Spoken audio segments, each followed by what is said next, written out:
Pero vámonos a temas internacionales porque ya el lunes asume formalmente Donald Trump como presidente de Estados Unidos y es un evento que se le llama la inauguración, que va a tener muchos matices, invitados especiales y delegaciones invitadas, como se acostumbra a los cuerpos diplomáticos, pero sobre todo el inicio de su segundo periodo como presidente de los Estados Unidos.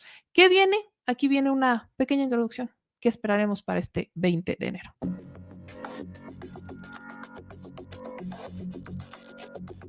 Este lunes, Donald Trump asumirá su segundo mandato frente a la Casa Blanca. Al obtener el Partido Republicano la mayoría en el Senado y en la Cámara de Representantes, se vislumbra que tendrá el camino fácil para emprender todas sus promesas de campaña. Incluso en la Corte Suprema cuenta con magistrados afines, es decir, gobernará sin obstáculos. La ceremonia de investidura se llevará a cabo en la rotonda interior del Capitolio debido a las bajas temperaturas. Entre los líderes internacionales que han confirmado su asistencia destaca Javier Milei, presidente de Argentina, Nayib Bukele, presidente de El Salvador, Giorgia Meloni, primera ministra de Italia, y Daniel Noboa, presidente de Ecuador, así como el primer ministro de Hungría, Víctor Orbán. El gobierno de Trump ha generado incertidumbre a nivel mundial por sus posturas aislacionistas, proteccionistas y antimigrante. En materia económica, Trump ha anunciado su intención de implementar nuevos recortes de impuestos. Además, planea imponer aranceles de hasta el 20% a la mayoría de los productos importados, principalmente de China. En campaña aseguró que los aranceles podrían alcanzar el 60%, lo que adelanta una ardua guerra comercial entre ambas potencias. En este punto, México también será golpeado por los aranceles. Trump amenaza a Canadá y a nuestro país de subir 25% a sus productos si no frenan el flujo migratorio y el tráfico de drogas. Precisamente en su política migratoria, Trump asegura que llevará a cabo la mayor operación de deportación masiva en la historia de Estados Unidos. En su objetivo se encuentran los entre 15 y 20 millones de inmigrantes indocumentados que viven en Estados Unidos. En cuanto al narcotráfico, una de las principales acciones propuestas por su administración es la designación de los cárteles de la droga mexicanos como organizaciones terroristas, que haría posible intervenciones militares. En materia de política exterior, Trump ha criticado severamente la inversión de recursos para la defensa dentro de la OTAN y ha sugerido que podría reconsiderar la participación de los Estados Unidos si los demás miembros no incrementan sus contribuciones financieras, lo que ha generado inquietud entre los aliados europeos. El fin de la guerra en Ucrania podría ser definida por Trump, quien ha llamado a un alto al fuego inmediato y se adelanta una posible reducción de la ayuda militar estadounidense a Kiev. Sobre la guerra en Medio Oriente, Trump se adjudicó el actual proceso de acuerdo para el cese el fuego. Sin embargo, tanto sus colaboradores junto con el equipo de Biden fueron mediadores junto con Egipto y Qatar. El acuerdo está programado para entrar en vigor el domingo, un día antes de la investidura de Trump. Canal 14.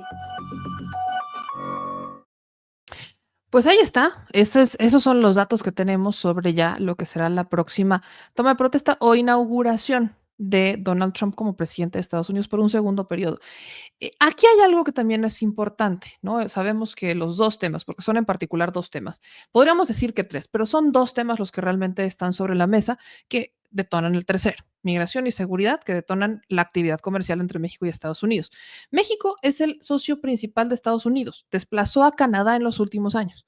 Entonces, si algo decide hacer Estados Unidos en contra de México, la imposición de aranceles o una tarifa o a través de esta oficina de recaudación externa, también ellos se venían afectados. La intención de Trump, evidentemente, es maximizar las ganancias que tienen dentro de territorio estadounidense, pero ¿qué tanto eso podría pasar? Es algo que creo que sigue sobre la mesa en los análisis, que forma parte mucho de esta relación comercial. Es más, tan estamos viendo el tema que después de varios años, si no estoy mal, fueron 5 o 6 años, o si no, un poquito más, no recuerdo, México ya logra concretar con la Unión Europea un tratado comercial. algo que no se había concretado en los últimos años. Lo venían trabajando, pero no se concretaba. Formalmente México ya concretó un plan, ¿no? Un plan comercial, un tratado comercial con la Unión Europea, en vías de por sí México tiene muchísimos tratados comerciales, pero claro, con la intención de empezar a sopesar un poco de nuevo, bueno, tenemos otras posibilidades, dado el caso que Estados Unidos simplemente estas tasas, tarifas arancelarias o lo que sea. Pero ¿de qué depende el que Trump tome esa decisión o no? Teóricamente, lo que él ha dicho depende del asunto migratorio, depende de que se atienda el tema de seguridad. En los hechos, México le ha demostrado con datos y cifras que se está atendiendo y se está trabajando. Del lado de Trump, no veo, honestamente, yo no veo que sea mucho el enfoque al dato, sino a una narrativa política interna de Estados Unidos. Vemos que sus funcionarios, los integrantes que ha nominado para el gabinete, que están en estas comparecencias para ser ratificados, pues mantienen esta narrativa de decir que los migrantes, por ejemplo, son invasores, de decir que los criminales mexicanos son terroristas y hay que declararlos como tal, lo cual tiene otras implicaciones, porque si fuera solamente decir son terroristas porque provocan terror, uno no diría nada, estamos todos de acuerdo. Pero en los hechos, esa declaratoria viene con unos segundos y terceros pasos que ya involucran incluso Fuerzas Armadas en territorio mexicano, que no vamos a aceptar, aunque Riva Palacio se enoje por mencionar algunos. Entonces, existen varios elementos que hay que analizar porque no son simples declaratorias, son decisiones que puede tomar. Una de ellas es la deportación. ¿Qué pasa en México? La pregunta que se le ha hecho una y mil veces a la presidenta es, ¿estamos listos para recibir a los migrantes que podrían venir de retorno? ¿Cómo le vamos a hacer? ¿Qué va a pasar? Y la pregunta sigue. La presidenta ha hablado que en los próximos días ya hablará de una estrategia que se ha estado trabajando. Parece que hay una seguridad, yo los veo muy seguros, veo una seguridad por parte del gobierno de decir, tenemos plan de acción, pero ¿qué es lo que sí se ha anunciado? Vamos a verlo.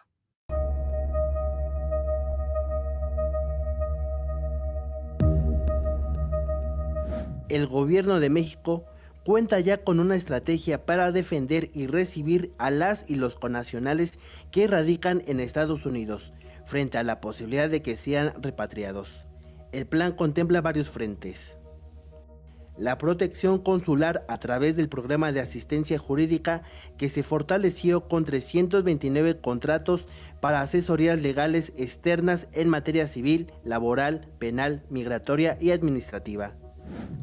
Este apoyo se dará en las 53 oficinas consulares que hay en Estados Unidos, que ya difunden información sobre el debido proceso ante una detención.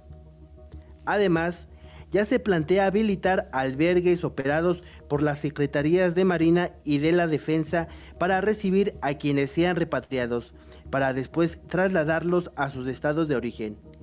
Rosa Isela Rodríguez, secretaria de Gobernación, resaltó el apoyo que se les ofrecerá. Como gobierno mexicano, vamos a defender a nuestros hermanos y hermanas mexicanas y a destinar lo que sea necesario para apoyarlos, porque nuestros paisanos que viven en Estados Unidos juegan un papel muy importante en las economías de ambos países.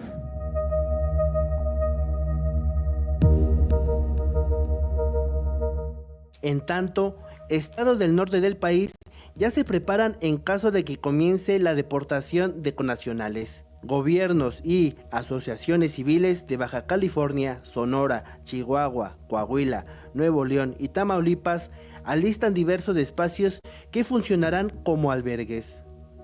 En Baja California se preparan 8 albergues, 5 en Tijuana y 3 en Mexicali. En Sonora, el gobernador Alfonso Durazo anunció que hay lugares en toda la frontera para recibir a los connacionales. Hay lugares en toda la frontera, en Nogales, Agua Prieta, San Luis Río Colorado, Hermosillo, pero tenemos una capacidad de 9,800 espacios. Mientras que en Chihuahua, uno de los 2 estadios de béisbol que tiene Ciudad Juárez podría habilitarse como albergue para recibir a los migrantes de acuerdo con autoridades locales. Por su parte, el gobierno de Coahuila anunció la habilitación de 4 espacios en Acuña y Piedras Negras. Ambos municipios son considerados como puntos de cruce migratorio por su cercanía con la frontera norte. En Nuevo León, las casas del migrante, a cargo de la Iglesia Católica, habilitó 1.500 camas en diferentes refugios y, de ser necesario, acondicionará las parroquias de 29 municipios. Mientras que en Tamaulipas, el gobierno de Américo Villarreal tiene preparados 9 albergues en los municipios de Nuevo Laredo, Matamoros y Tamaulipas. Oscar Reyes, punto de referencia. A mí hay aquí algo que me preocupa y me ocupa un tanto, que tiene que ver con Chihuahua. Es tal cual.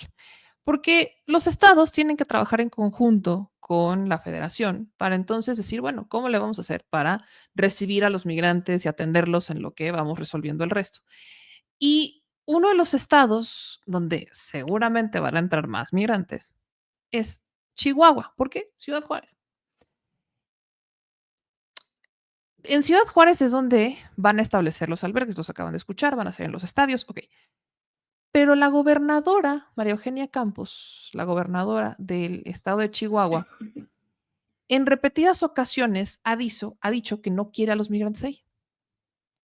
Que sí, bienvenidos, palmadita, abrazo, abrazo, pero que no, ella no quiere a los migrantes en Chihuahua.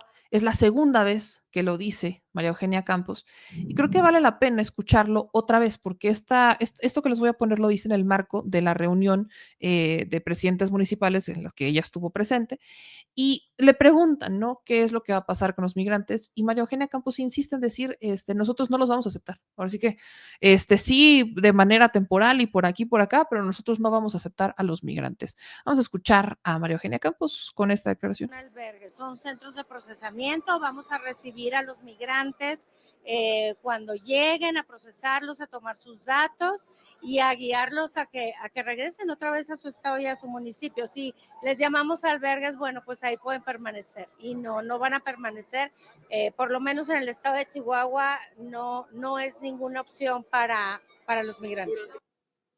Alberto Granados. Ahí está. O sea, ahí está lo que dijo María Eugenia Campos. O sea, ella no les va a llamar albergues a los albergues, les va a llamar centros de procesamiento. Hasta se escucha carcelario el tema. Centros de procesamiento. Pues es que esos son, ¿no? Exactamente, son los centros de procesamiento. Llegan, les tomamos los datos y se van. Ajá. ¿Y cómo le va a hacer María Eugenia Campos? ¿Cómo los van a mandar? Y yo duda que tengo. ¿Y si son de Chihuahua? ¿Y ese es su estado de origen? Duda también millonaria. ¿Les va a decir que no los quiere ahí también porque son migrantes? O sea, para Maru es muy sencillo, es como de llegan, o sea, de verdad María Eugenia Campos me queda claro que no entienden absolutamente nada del tema migrante, no de tener ni más mínima idea. Porque para ella es muy sencillo decir, bueno, pues ya, aquí llegan, toman sus datos y casi agarran un taxi y ya se van a su casa. Tú sabes, María Eugenia Campos, si van a venir con papeles, si vienen sin papeles. Tú sabes siquiera si salieron con un acta de nacimiento de México. Porque hay muchos que ni siquiera tenían acta de nacimiento cuando se fueron de México. ¿Cómo los vas a identificar? ¿Y qué pasa si no se han identificado? ¿Qué pasa si no tienen una identificación? ¿Qué pasa si nunca los registraron? Que es uno de los tantos problemas que tienen muchos migrantes que se fueron, sobre todo de comunidades rurales, que salieron, que no están ni siquiera registrados y que ya se fueron a registrar y empezaron a hacer sus papeles, pero no tienen un acta de nacimiento. ¿Cómo le va a hacer María Eugenia Campos? Y creo que ni siquiera ella lo tiene claro. Es lógico que estos centros vayan a estar en Ciudad Juárez. Ciudad Juárez es territorio de Morena. Está gobernado por Cruz Pérez Cuellar. La senadora Andrea Chávez es de Ciudad Juárez. O sea, es un terreno que pertenece a la 4T. Pero la gobernadora, como es la gobernadora del estado, ya le cierra la puerta y dice, de verdad, la ignorancia que tiene María Eugenia Campos en el asunto migratorio es gigantesca. Pero no solamente es ignorancia, es una discriminación, aparte de la ignorancia, es una discriminación y aparte es el no entender el contexto que se vive. Resulta muy interesante que una gobernadora de un estado fronterizo no tenga idea de cuál es el asunto migrante cuando es una de las principales razones. Es uno de los principales temas que le toca trabajar porque volvemos a tema. Es un estado fronterizo. Es un estado gigantesco. Ciudad Juárez, ¿qué será? ¿La frontera es la más grande? No. Ciudad Juárez o sea, la entrada y salida de Ciudad Juárez, ¿qué tan importante es para los migrantes o para el traslado? comercio y todo. Por eso, ¿qué tan importante es tomando en cuenta los otros puntos fronterizos entre México y Estados Unidos? Es igual que Si le Tijuana. pudieras de un 1 al 5, No, ¿en dónde la pondrías? En el top 3. Sí, digo, la más transitada es la de Tijuana. Es la de Tijuana. Pero después sigue Ciudad Después sería Ciudad Juárez. Paso del Norte. Exactamente. Si supongamos que pongamos en el segundo lugar después de Tijuana, Sí. ¿cuál sería una de las prioridades como gobernadora de un estado cuya ciudad fronteriza, o sea, Ciudad Juárez, es una de las más transitadas, es uno de los puntos de entrada y salida Sí. más que evidentemente, como es un punto de entrada y salida, ¿por dónde creen que los van a traer? ¿Por dónde creen que van a cruzar a muchos?